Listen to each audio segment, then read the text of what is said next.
Ensemble de connaissances et pratiques, explicables ou non, utilisées pour diagnostiquer, prévenir ou éliminer des maladies physiques, mentales ou sociales, et qui peuvent se fonder exclusivement sur une expérience et des observations passées transmises de génération en génération. Voilà comment l'Organisation mondiale de la santé définit la médecine traditionnelle. La médecine traditionnelle, j'en fais souvent usage. J'ai encore plus trouvé l'efficacité de cette médecine lors du traitement de mes crises de sinusite. J'ai été traité par les racines et depuis, je ne sens plus ces maux de tête atroces, je ne fais plus de crise de sinusite. Au Togo, comme partout ailleurs, les détenteurs du secret de la guérison par les plantes ou des connaissances ésotériques font du chemin. Les statistiques disaient que 70% de la population fait recours à la médecine traditionnelle. Après, on nous dit 80% fait recours à la médecine traditionnelle.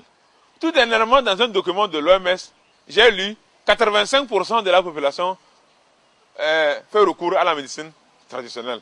Je vous rassure que un petit lendemain prochain, là, on nous dira que 90% de la population fait recours à la médecine traditionnelle. Ça veut dire que la population a vite compris maintenant que c'est par le naturel qu'on peut mieux se soigner. Par la grâce de Dieu, j'ai confiance à la médecine traditionnelle. Si ça peut aller. La paupérisation aidant, les tradipraticiens au Togo ont pris d'assaut les médias pour vendre leurs promesses aux grandes dames des autorités, ouvrant la voie aux faux prophètes, aux charlatans sans scrupules qui vivent aux dépens de celui qui les écoute. Quand j'étais gosse, j'avais régulièrement des crises d'asthme. Et puis, on m'a amené chez un monsieur qui pratiquait la médecine traditionnelle. Mais j'ai beau utiliser tout ce qui m'a prescrit comme médicament, mais je n'ai pas été satisfaite.